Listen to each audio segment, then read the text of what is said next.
Hey everyone, thank you so much for joining me in another video. So it feels like we are seeing so many new bags being released right now, and I could probably do one of these videos every single week. And honestly, I probably wouldn't mind that, because as much as I can sit here and talk about these new bags, what I think of every new style, I actually really like to hear what you guys think. So today we're gonna go through some of these new bags ranked by you. And of course, if you're subscribed to this channel, you'll probably see one of these polls popping up in your feed. And I really love doing them because it gives me a sense of what bags are actually resonating with you rather than what is supposedly trending. And I actually thought this week there were some pretty strong contenders, although the last one didn't do so well, but I feel like I'm on the fence about this bag. But we'll start off on a high note. We'll go from low to high, and we'll start off with the Alaïa Delta bag. Now, I was just scrolling through Net-a-Porter and I saw this on the website. According to the editor's notes, it's described as sculpted from leather in a slanted reverse bow shape. Alaïa's small Delta bag plays with geometry. The main two-way zipped compartment has an internal card holder, while a compact suede-lined external pocket is sized for flatter essentials. A removable strap allows it to be worn crossbody, and a logo subtly signs the design. So quite an interesting bag, this sort of like tilted off-balance shape, bit of a different sort of look from, I think, the typical rectangular sorts of east-west styles that we've been seeing. If you're someone that likes more of an experimental, unusual shape, I think this is quite an interesting bag. I feel like we've been seeing in fashion. One bag that I think has kind of leaned into this style is the Loewe Amazona 180, as well as the Dior Segal, these tilted bags. I feel like if you're someone who likes more of a structured look, I think Alaïa does these types of bags really well, especially since the Peter Moulier era. I feel like Alaïa's really been doing a lot of these really quite structured, polished. The emphasis again is on like the shape, the form, the structure. It speaks to, I think, a lot of the styles of bags we've been seeing of recently in a very Alaïa way. Now, if you're somebody that perhaps likes to go on the pre-loved market to find something vintage, I feel like one style that is probably going to, I don't know, I think it's just like due for a comeback. The way on social media, how there was sort of like a hype around like the Chloe Paddington, the Balenciaga city bag. I could see the Givenchy Pandora in a different way, a bag that you can find on the pre-loved market for a really great deal right now. These bags go for a fraction of what they sell for retail. Because again, it's a different look than the sort of like polished bag, but it's just something I'm thinking about when looking at these bags. In another way, another bag I'm also thinking of that kind of reminds me of this is the Celine Edge, like the old Celine Phoebe Philo era Edge bag. When you open it, it kind of has like a tilt to it. But I do think the Delta bag, it feels a little bit more contemporary, a little bit more now with the east-west silhouette, has a modern sleekness. I think it's quite a chic looking bag. With you guys, this bag pulled actually quite well in terms of what you guys had to say. From Andre, again, some of these are great, however, my evaluation is based on what I buy. Another comment, love when geometrics are infused into fashion. This looks well made. I would like to see this in person. And then another comment,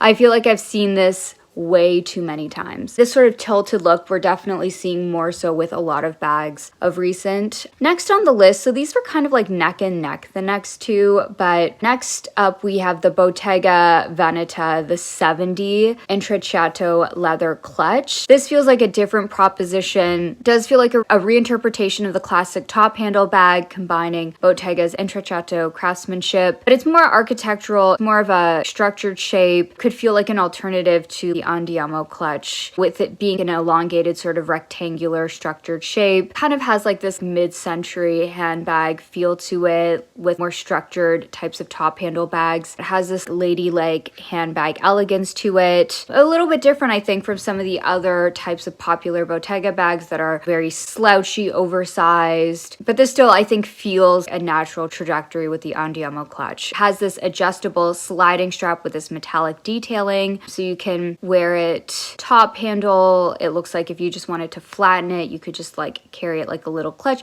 I actually can see why this bag did pretty well, and honestly anything that does like 50 and over, pretty high ranking from you guys. It looks very chic, would like to see some more colors on that bag. I agree. And then another comment, this bag could be very successful in my opinion, very timeless. Like one of these bags you could have in your closet and like always use as like a go-to in like certain, I think, fancier occasions, or if you just want to like dress dress up your outfit. If you want to wear something more casual, but then just add something fancier, more ladylike to an outfit. And then next up, we have the Balenciaga Lisette bowling bag. This is a new Pier Paolo Pacioli era design, probably one of his major accessory statements at Balenciaga. It feels like a slight move away from the Demna era, but not like a complete rejection. We're still seeing experimentation, but I think there's a little bit more of an elegance factor with this bag. It's a sort of like soft rectangular silhouette. It has these rounded corners, has a gentle volume to it. I'm not getting the sense that we're going to see like these handbag gimmicks like chip bags or like IKEA bags or garbage bags or things that Demna would typically do. This seems to be more about the construction and the materiality. We have it in the supple black lambskin, the gold hardware. And I think, of course, what is most interesting is this opening mechanism. This isn't your typical zip top bowling bag. It has this turn lock at the front, and then you open it, and then what reveals is this like zippered mouth kind of structure. Kind of has this like unfolding effect. From the inside, you can access your items. Now,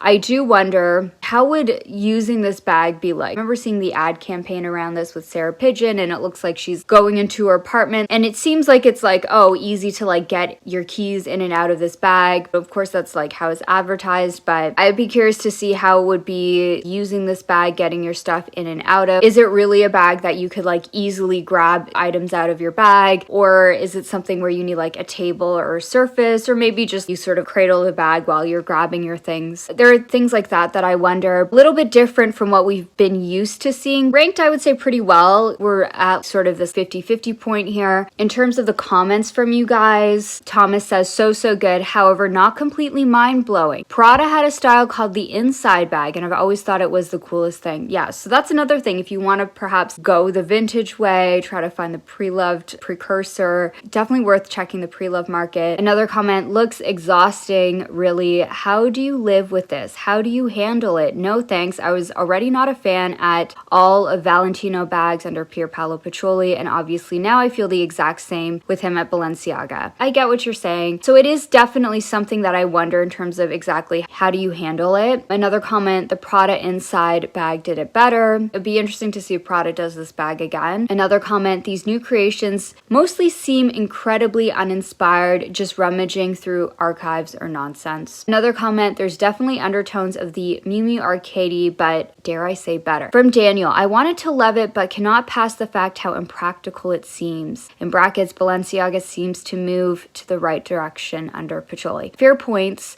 Another comment, it's designer bag inception.